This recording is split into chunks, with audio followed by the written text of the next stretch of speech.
Hello friends, मैं अमोल कासार आपके साथ जुड़ चुका हूँ। दोस्तों, मुझे बहुत ही अच्छा लगा कि बहुत सारे स्टूडेंट कंटिन्यूस हमें मैसेजेस कर रहे हैं कि सर 1 मंथ टारगेट का वीडियो कब आने वाला है। राइट, पहला एक वीडियो ऑलरेडी अपने चैनल पे है और आप लोग जिस डेडिकेशन के साथ उसे फॉलो कर रहे हो तो डेफिनेटली आपके मैसेजेस हमें एक मोटिवेशन देते हैं कि यस, अगर बच्चे कर रहे हैं तो हमने भी आपकी हेल्प करनी चाहिए करके। सेकेंड थिंग, दोस्तों आज का ये लेक्चर एंड तक जरूर देखिए। बहुत ही इंपॉर्टेंट बात मैं आपके साथ शेयर करने वाला हूं क्योंकि अब आपके क्लासेस या कॉलेजेस ऑफलाइन चालू हो रहे हैं। राइट, बहुत इंपॉर्टेंट बात है, जरूर सुनना करके लास्ट तक। सेकेंड थिंग, मराठी मीडियम हो, इंग्लिश मीडियम हो, कोई भी मीडियम हो, आपको दोनों स्ट्रीम के स्टूडेंट्स के लिए, राइट, इवन साइंस के बच्चे भी देख सकते हैं, आर्ट्स के भी देख सकते हैं। इनिशियल लेक्चर जब मैं कॉमर्स की बात करूंगा, सब्जेक्ट वाइज टारगेट जो मैं आपको देने वाला हूं 1 महीने का, तब आपने बंद कर दिया तो भी चलेगा, लेकिन पहले 5-10 मिनट बहुत इंपॉर्टेंट है 11th के स्टूडेंट्स के लिए। Right, okay sir. सो क्या पॉइंट है, ध्यान से सुनिएगा। टारगेट तो मैं आपको देने वाला हूं, जैसे कि आपको स्क्रीन पे दिख रहा है, यहां पे हर सब्जेक्ट वाइज मैंने आपके लिए सारी बातें बना के रखी है कि क्या क्या आपको बताना है करके। अकाउंट सीखो, ओसी, एसपी, मैथ्स, राइट, सारे सब्जेक्ट। लेकिन उससे पहले कुछ इंपॉर्टेंट बात, दोस्तों आप लोगों की बैच, राइट, 2020 11th कॉमर्स हो, साइंस हो, आर्ट्स हो, कोई भी हो, 1 साल आप लोगों को भी पता है कि आपने सब ऑनलाइन पढ़ा और अब कहीं जाके 2021 में जब आपके लाइफ का second board exam after 10th, जो बहुत इंपॉर्टेंट माना जाता है, जिंदगी में आपको बहुत सारे कॉल्स आपने रिसीव किए होंगे जब आपके 10th का रिजल्ट लगा होगा, बोर्ड से रिजल्ट लगा, ये सुन के। वैसे ही जिंदगी का आखिरी बोर्ड एग्जाम अगर आप दो या कोई होगा तो वो है 12th बोर्ड एग्जाम। यस और नो?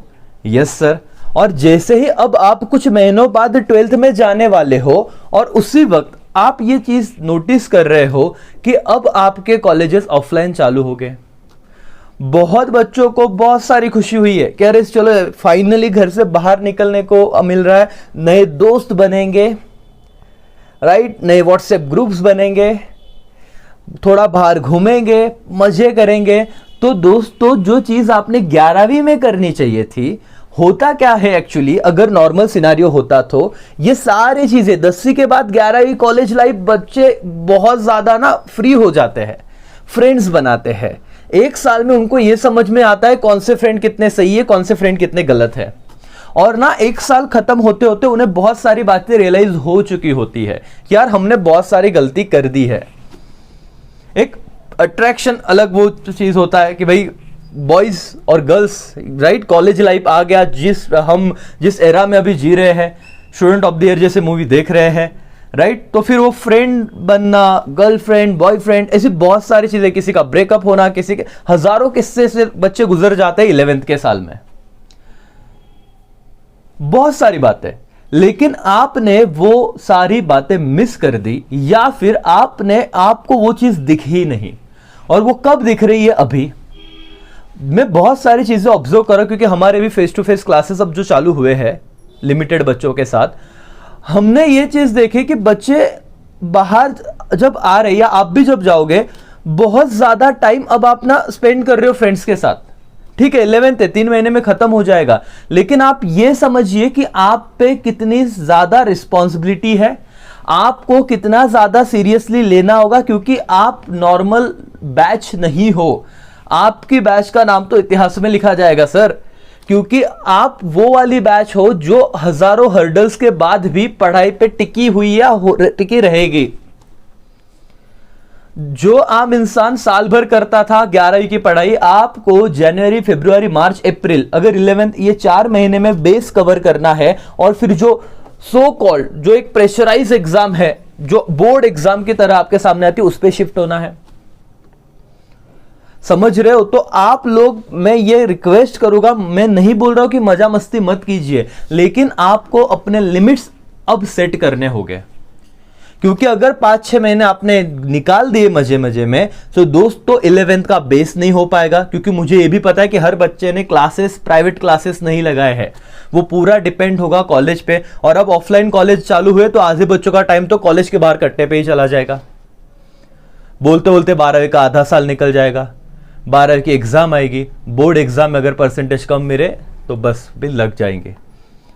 1 साल संभालना है, जितना हो सकता है मैं आपकी हर तरीके से मदद करूंगा। और मुझे क्यों ये बताना पड़ा, क्योंकि आप लोग कहीं ना कहीं कंफ्यूज थे और कंफ्यूज रहोगे और टाइम निकल जाएगा, और टाइम निकलने के बाद वो चीजें बताने में कोई मतलब नहीं रहेगा। सो मेरी रिक्वेस्ट है 11th के हर स्टूडेंट के साथ कि तुम लोग सच में एक यूनिक बैच हो, तुम पे बहुत सारी रिस्पॉन्सिबिलिटी और बहुत सारी मैच्योरिटी एक्सपेक्टेड है तुम लोगों से। सो अब ऑफलाइन स्कूल या कॉलेजेस चालू हो रहे हैं, मजा मस्ती के लिमिट आपको सिर्फ पता होनी चाहिए, राइट दोस्तों। चलो, जितना मेरा मेन मैसेज था मैंने आप तक पहुंचा दिया कि आपने क्यों सीरियस होना चाहिए करके, क्योंकि आपको बहुत ज्यादा चीजें खत्म करनी है। कैसे करनी है मैं आपको बताऊंगा टाइम टू टाइम। नाउ आते हैं 11th कॉमर्स पे। सर और मैम, आप लोगों को टोटल 6 सब्जेक्ट है, accounts, economics, organisation of commerce OCM, उसके 1-2 पार्ट हमने यूट्यूब पे अपलोड किए हुए हैं, बाकी के हमारे ऐप में हो रहे upload. Then after secretarial practice SP, कुछ बच्चों का मैथ्स रहेगा, mathematics, English, Marathi, Hindi languages या IT और होते हैं लैंग्वेजेस। तो ये 6 सब्जेक्ट आपको अब 3-4 महीने में प्रॉपर अच्छे तरीके से खत्म करना है, क्योंकि दोस्तों हर बिल्डिंग, जैसे आपने कभी किसी स्ट्रक्चर बिल्डिंग बनते हुए देखी होगी ना, तो आप एक चीज ऑब्जर्व करोगे या कभी देखना अगर कहीं काम चल रहा होगा तो मैक्सिमम टाइम ना बिल्डिंग के बेस बनाने में जाता है। क्यों सर? अगर बेस स्ट्रांग रहा तो आप कितने भी फ्लोर का बिल्डिंग वहां पे बना दो, गिरेगा नहीं। और तुम्हारा बेस ईयर क्या है? नए स्ट्रीम कॉमर्स को समझने का, वो 11th है। यहां पे सबसे ज्यादा टाइम तुम लोगों ने देना चाहिए, ताकि एक बार बेस स्ट्रांग हो गया, 12th में अच्छे से और स्ट्रांग किया, तो फिर आपको आगे आप कुछ भी करो, CA में MBA व्हाटएवर, आप लोगों को सक्सेस मिलेगा ही मिलेगा, क्योंकि आपने बेस पे प्रॉपर ध्यान दिया है। समझ में आ रहा है आपके? इसीलिए जो मैं आपको बताने जा रहा हूं, मराठी मीडियम, इंग्लिश मीडियम, कोई भी मीडियम रहने दो, तहे दिल से ये बात मैं कर रहा हूं, आप प्लीज सारी बातें सुनिए और ट्राई कीजिए कि ये फॉलो हो। प्रीवियस वीडियो मैंने 1 मंथ शेड्यूल ऑलरेडी अपलोड किया था, वो देखिए, राइट। दूसरी बात कि अब जो बता रहा हूं ये भी आपको बहुत शांति से सुनना है। सर ये जो टारगेट है वो कब तक का रहेगा? टाइम पीरियड क्या है, मतलब कब हमको खत्म करना है ये चीज? ओके, मैं आपको बता दूं दोस्तों, अगर 10 जैन को ये वीडियो रिकॉर्ड हो रहा है तो आप लोगों को 10 फरवरी तक, मतलब करीब करीब 1 महीने में इतनी सारी चीजें खत्म करनी होगी। सबसे पहला सब्जेक्ट आपका organisation of commerce, right. English medium और मराठी मीडियम के बच्चों के लिए यहाँ पे सिर्फ इंग्लिश में नाम है, आपको सिर्फ नंबर ऑफ चैप्टर याद रखने हैं। दोस्तों मैं चाहूंगा कि आप लोगों को इस मंथ में यहाँ पे अगेन रिवीजन के साथ 1 से लेके 6, जिन्होंने पहला टारगेट फॉलो नहीं किया तो ठीक है, जिन्होंने किया वो रिवाइज करे, लेकिन 5 चैप्टर तक आपको खत्म करना है। सर एग्जाम में कितने मार्क्स के लिए आएगा? यहां पे देखो मार्क्स दे विथ ऑप्शन, करीब करीब ये आपके 50, 60, 70, 80 मार्क्स की पढ़ाई तो यहीं पे हो जाएगी विथ ऑप्शन। टोटल आपका पेपर कितने मार्क्स का आता है सर? मोर देन 100 मार्क्स का ही बनता है। एक्चुअली 80 मार्क्स होता है, तो विथ ऑप्शन के साथ 100 मार्क्स जाता है। तो मैं एक्चुअल मार्क्स देखूं तो 10 और 15 25, और ये 25 पकड़ लो, कितने हो गए? 50, करीब करीब 60 मार्क्स की पढ़ाई आपकी हो जाती है इस महीने में। ये सब्जेक्ट OCM आपको कॉमर्स में इंटरेस्ट क्रिएट कराएगा। मतलब आपको अगर ये लगता है कि यार मुझे कॉमर्स क्यों लिया, क्यों, क्या जिंदगी में फायदा हुआ कॉमर्स लेके, या क्यों करना चाहिए, तो आपको अगर कॉमर्स का सच में मतलब समझना है तो ये सब्जेक्ट पढ़िए। इसलिए मैंने OCM से स्टार्ट किया। इंट्रोडक्शन कॉमर्स क्या होता है, ट्रेड कैसे होता है, राइट, मतलब इंटरनल ट्रेड क्या है, एक्सटर्नल ट्रेड क्या है, स्मॉल स्केल इंडस्ट्री क्या होता है, इंडिया के फॉर्म्स ऑफ बिजनेस जैसे सोल ट्रेडिंग, आपको वर्ड मिलेगा HUF, Hindu undivided business, right. Then after partnership, then after company, then after cooperative. आपके इर्द गिर्द इन 5 बातों के अलावा आपको कुछ नहीं मिलेगा, और वो क्या है ये इस चैप्टर में समझाया है। और पार्ट 1 और पार्ट 2 में ये फॉर्म्स ऑफ बिजनेस ऑर्गेनाइजेशन, ये 5 चैप्टर आपको 10 से 15 फरवरी तक टारगेट रखो कि खत्म करने हैं। 10th Feb max to max, ठीक है, चलो 15 भी नहीं, 10th फेब रखते हैं, राइट सर। इतना हो गया, और अगर आपका हो गया है तो रिलैक्स, नहीं हुआ है तो थोड़ा शेड्यूल बनाइए और उस हिसाब से पढ़िए। Second economics. Sir one second, economics के दोस्तों इकोनॉमिक्स का अगर आप बुक देखोगे तो बहुत ही छोटा बुक है, राइट, लेकिन इसके कंसेप्ट समझना बहुत जरूरी है। इसके कुछ क्वेश्चन हैं जो आपको पढ़ के तो कंसेप्ट बहुत बार समझ जाता है, लेकिन क्वेश्चन के आंसर लिखने को नहीं हो रहा है। हम ट्राई करेंगे कि कुछ वीडियोस बनाएं कि कैसे आंसर को लिखना है, क्योंकि इकोनॉमिक्स में दिक्कत यही होती है कि सर समझता है लेकिन लिखते नहीं आता बच्चों को, तो उस पर भी हम वीडियो बनाएंगे। लेकिन फिलहाल इन 30 दिनों में पिछला भी मैंने कुछ टारगेट दिया था पिछले मंथ में, वो रिवाइज करना है, और इस 10 फेब तक आपके इकोनॉमिक्स के 7 चैप्टर तक हो जाना चाहिए। 1-2 ही चैप्टर ऐड हो रहे, ज्यादा नहीं हो रहे, लेकिन 7 चैप्टर। सर ये तो पूरा इकोनॉमिक्स ही खत्म कर दिया आपने। बहुत छोटे छोटे 4-4, 5-5 पेजेस के चैप्टर है, ज्यादा टाइम नहीं लगेगा क्योंकि वक्त कम है हमारे पास।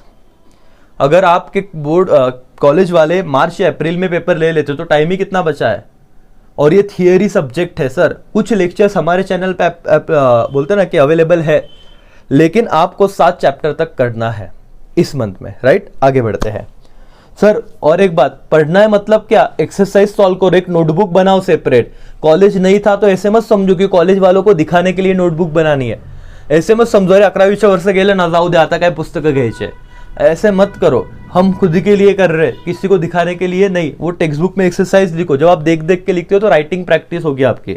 ओके सर, ओसीएम हो गया, इकोनॉमिक्स हो गया सर। और मैम एसपी सेक्रेटरियल प्रैक्टिस, जिन लोगों का मैथ सब्जेक्ट है 2 मिनट के लिए आप पेशेंस रखिए।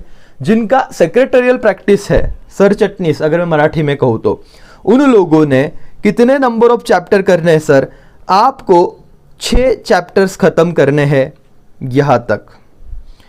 पिछले महीने का टारगेट भी सर करीब करीब सेम ही था, रिवाइज करो, घाई मत करो। लास्ट के बाकी के 6 ना हम फरवरी मार्च में कर लेंगे, लेकिन आप लोग सेक्रेटरी क्या होता है, आई थिंक सो इसका मैंने पूरा चैप्टर अपलोड किया है चैनल पे। जॉइंट स्टॉक कंपनी का एक बेसिक वीडियो अपलोड किया हुआ है। बहुत ही इजी और इंटरेस्टिंग ये सब्जेक्ट है। बहुत बच्चे पूछते हैं सर ये क्यों जरूरी है सब्जेक्ट। आप लोगों को अगर सीए सीएस कुछ भी करना है तो आपको एक लेवल पे इस सब्जेक्ट का नॉलेज होना बहुत जरूरी है। तो आपको डेफिनेटली ये एक बोलते हैं ना कि आपका एज अ कॉमर्स स्टूडेंट एक डेफिनेटली वैल्यू एडिशन एक सब्जेक्ट रहेगा, तो डेफिनेटली आपको बहुत सारा फायदा होने वाला है, राइट। सो यस, ये 4 मतलब यहां पे देखो आप नंबर ऑफ चैप्टर 1 से लेके 6 चैप्टर आपको खत्म करने हैं। सर आप तो बोल रहे हो खत्म करने हैं, अच्छा मैं गाइड कर रहा हूं ना, मैं अभी सर आप पढ़ा भी दोगे क्या, अच्छा जितना पॉसिबल होगा हम वो उतना पोस्ट कर रहे हैं, राइट। हम सारी चीजें फ्री में अगर अवेलेबल करा देंगे तो बच्चों को उसका वैल्यू नहीं रहता, राइट। तो जितना है उतना आप करो, सेल्फ स्टडी करो, और जितना टाइम टू टाइम पॉसिबल होगा ना हम उतना आपको डेफिनेटली देते रहेंगे। एसपी हो गया 6 से 6 चैप्टर, यस सर। नाउ अब हम जाते हैं अकाउंट्स पे। दोस्तों अकाउंट जान है कॉमर्स के, राइट। आपके जिन्होंने क्लासेस नहीं लगाए, एक बार हमारे चैनल पे आप सर्च करो, बहुत सारे बेसिक्स वीडियो आपको मिल जाएंगे, जिससे आपकी शुरुआत तो भी हो जाएगी अकाउंट समझने की। सेकेंड थिंग सर, आप लोगों को वापस थियरी इस चैप्टर पे बहुत ज्यादा ध्यान देना है, क्योंकि इसमें अकाउंट का बहुत सारे बेसिक कंसेप्ट छुपे हुए हैं। उसके बाद सब्सिडियरी बुक्स तक आपका हो जाना चाहिए लेक्चर। हमारे ऐप में जाके आप लोगों को कुछ बेसिक लेक्चर मिलेंगे, जैसे सर का एक पहला चैप्टर हमने ओपन ही रखा है, तो आपको एक अंडरस्टैंडिंग आएगी, राइट। तो वो एक बार देखिए, लेकिन 4 चैप्टर खत्म करना अपने आप में बहुत बड़ी बात है। हाँ, अगर ये होता है तो समझो आप विन विन सिचुएशन में रहोगे। और सबसे ज्यादा टाइम आपके पढ़ाई का अकाउंट्स को फिलहाल जाना चाहिए। क्यों सर? क्योंकि कॉमर्स मतलब ना बहुत क्लोज कनेक्शन हो जाता है अकाउंटिंग से, तो इसीलिए आप लोगों को ये 4 चैप्टर पे प्राइमरीली फोकस करना है। आपके पढ़ाई के टाइम का मेजॉरिटी टाइम अगर यहां पे भी गया तो भी चलेगा। अब आप बोले सर अकाउंट भी करेला सांगता, इको भी करने का है, ओसी भी करने का है, कितने घंटे दिन में पढ़े? तो अब तक क्या किया? नहीं पढ़ा तो अब क्या करना है? पढ़ना पड़ेगा। तो सर अब मजा कभी करायचा आता? कॉलेज लाइफ ना रजा 12वीं के बाद भी आएगी, लेकिन वो कॉलेज लाइफ के चक्कर में अपना करियर में बर्बाद करो। सो आपको मैक्सिमम 6-7 घंटे पढ़ना ही पढ़ना है अभी, राइट सर? यस। अकाउंट में टारगेट क्या दिया है मैंने, आपके सब्सिडरी बुक्स तक, पेटी cash book, bank reconciliation statement, single entry, यहां तक मतलब डिप्रिसिएशन से पहले तक जितने हो सकते हैं फेब, या मतलब इसमें मैं आपको थोड़ा एक्सटेंशन देता हूं, आप लोग फेब एंड तक ये खत्म कीजिए क्योंकि अकाउंट में टाइम लगेगा, राइट। तो प्रॉपर टाइम लो, घाई मत करो, लेकिन ये फेब एंड तक इतने चैप्टर आपके होने चाहिए। और मैंने क्या कहा, आपको डिफिकल्ट लगेगा लेकिन मैक्सिमम 4 घंटे भी आप पढ़ रहे हो, 3.5 घंटे 4 घंटे भी आप अकाउंट्स लेके बैठ रहे हो तो मुश्किल नहीं है। ओके सर, अकाउंट्स मैंने बता दिया कि इतना एक्सपेक्टेड है मुझे। आप 28 फेब तक अकाउंट में मैं टाइम एक्सटेंड कर रहा हूं क्योंकि जरूरत है, बाकी सब्जेक्ट 10 फेब तक ये खत्म करो। ओसी, इको, एसपी, अकाउंट्स ये बता दिया। ओके, अब हम जाते हैं मैथ्स पे। जिनका मैथ्स है, जिनको कॉलेज में मैथ्स मिल गया है, आपकी तो और ज्यादा मेहनत करने की जरूरत है दोस्तों आपको तो भी। क्यों? क्योंकि मैथ्स पहले ही लेके आपने एक बहुत बड़ा चैलेंज एक्सेप्ट कर लिया है। स्कूल तक का मैथ्स अलग था, यहां का मैथ्स डेफिनेटली अलग है। आपको बहुत सारी चीजों को समझना पड़ेगा, राइट, प्रैक्टिस करनी पड़ेगी। और मैथ्स के टोटल आपको मैथ्स 1 के 10 चैप्टर है, और आप देखोगे मैथ्स 1 और मैथ्स 2 मिला के दोनों आपको 10-10 मतलब 20 चैप्टर्स है। तो आपको करना क्या है, इस 10th फेब तक 5-5 चैप्टर दोनों सब्जेक्ट के टारगेट रखने हैं। अब देखो ना, अब रियलाइज हो रहा है, थोड़ा थोड़ा प्रेशर आ रहा है सर, मतलब हम इतना लेट हो गए। एक्चुअली लेट तो हो ही गया है, तो सर होगा क्या, कुछ तो होगा। बड़े टारगेट रखोगे तो थोड़ा तो अचीव करोगे, एक एक चैप्टर रखोगे ना तो दिन में पढ़ने की इच्छा ही नहीं होगी। सो मैं आपको मैक्सिमम टारगेट दे रहा हूं। मैथ्स 1, मैथ्स 2 जिनका है उन लोगों ने एक चीज याद रखनी है सर, क्या कि 5-5 चैप्टर आपको डन करने हैं। दोस्तों आप यहां पे देखोगे, दिसंबर मंथ चला गया, जैन 31 डेज, उसमें से 10 दिन गए समझो, 10, 11, 12 जो जब जी वीडियो जैसे देख रहा है। फेब और मार्च आपके पास अभी भी 50 से 60 दिन है। और अगर कॉलेज वाले आपको अप्रैल तक ही अलाउ करते हैं, मतलब और 30 दिन ऐड करो, क्या कि आप लोगों को अप्रैल तक 11 खत्म करना है, तो उनके साइड से तो वो खत्म कर देंगे, आपको अच्छा लगेगा हम पास हो गए, लेकिन 12 में बच जाएंगे। सो इसीलिए ध्यान से थोड़ा फोकस करो, खुद से सेल्फ टॉक करो कि भाई क्या करना है। और वही बच्चे लेक्चर यहां तक रुके हैं ना, तो मतलब आपने सीरियसली कुछ ना कुछ तो बातें मतलब समझने के लिए समझी होगी, इसलिए आप यहां तक आए हो। और मैं चाहता हूं कि तुम लोग 2020 की ये बैच स्टार्टिंग से यूनिक रहे तो एंड तक यूनिक रहे। आप लोगों ने अपने लाइफ में आगे जाके कहीं भी जाओगे, जो भी बनोगे, लेकिन आपको कहने को एक बात है, जब पूरी दुनिया बंद थी ना, तब हम लोग कुछ ना कुछ पढ़ रहे थे, तब हमने हमारे नए करियर की शुरुआत की थी। समझ में आ रहा है? और वैसे आप अचीव भी करोगे। स्ट्रगल बहुत ज़्यादा है, मेहनत बहुत ज़्यादा करनी है, लेकिन इम्पॉसिबल नहीं है। ठीक है दोस्तों, अब जो मैंने आपको शेड्यूल दिया, जो मैंने कहा, आई डोंट थिंक सो कि उसमें मैंने कुछ सिखाया आपको, सच में कुछ नहीं सिखाया, लेकिन एटलीस्ट मैंने कहा कि फेब एंड तक या 10 फेब तक अकाउंट्स और मैथ फेब एंड तक, और बाकी सब्जेक्ट 10th फेब तक, मतलब आप 6 से 7 घंटे दिन में पढ़ो। ये मेरा एक्सपेक्टेशन है आप लोगों से, राइट दोस्तों। तो इसी के साथ मैं रुकता हूं। मैंने आपको कुछ चैप्टर बहुत ही ज्यादा बड़ा टारगेट दिया है, पैनिक मत होना, लेकिन ट्राई करना कि आपको अचीव करना है। ठीक है, चलो इसी के साथ मैं रुकता हूं। टच में रहिए, जो हेल्पफुल वीडियो रहेंगे मैं आपके लिए वो लाता रहूंगा। चलो, thank you so much, bye bye, take care, जय हिंद, जय भारत।